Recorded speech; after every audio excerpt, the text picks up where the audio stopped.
I'm Jeff Smith. I grew up in Pennsylvania. I've been in Grand Rapids for 36 years now, doing lots of organizing work in all kinds of capacities. Currently I'm working on a rapid response to ice raids. I'm organizing a tenant union for people who are experiencing the rising costs of rent in Grand Rapids.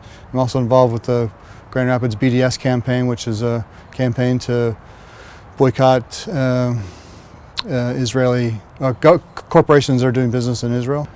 In terms of the development's been going on in downtown Grand Rapids, I have not been involved in the sense of having any say in it because people like me are not included in that process, as well as just regular folks, right? Regular old Grand Rapidians, working class people have not been involved in the process.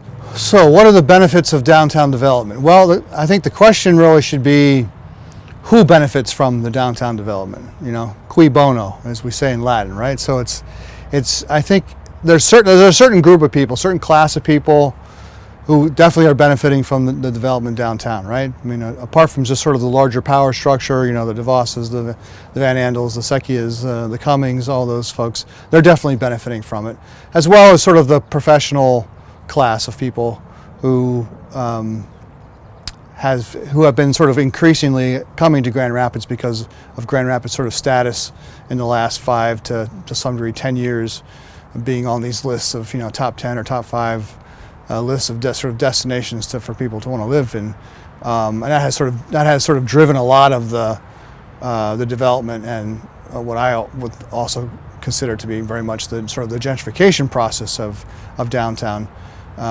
So for me, it's really that group of people, that class of people, has really benefited.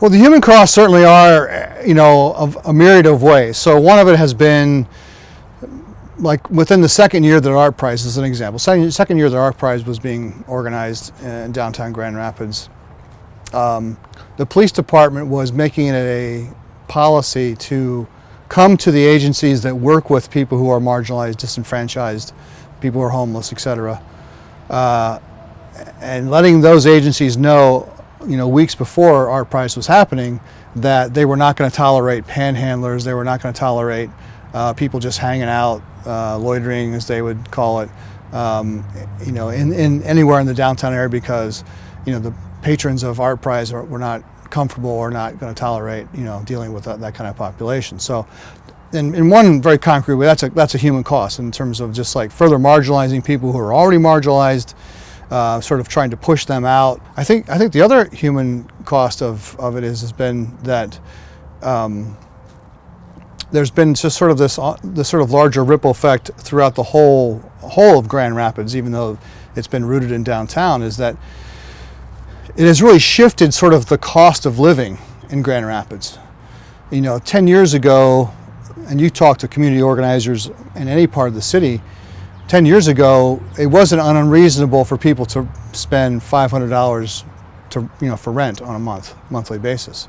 But you're hard pressed to find that anymore. In fact, most places are going, at a minimum, are going for $1,000 a month. All the developers are scrambling to realize that they can maximize profits by charging higher rents, by targeting a certain population, again, particularly the professional class, or what some people call the creative class, so that, and that's just sort of pricing out, and displacing traditional working class individuals and families who have lived in some of those neighborhoods for a long time, you know, again, on the near southeast side or near west side, the northeast side, where it's just not possible for people to raise a family with the costs that are what they're asking for rent, as well as, you know, the cost of owning a home.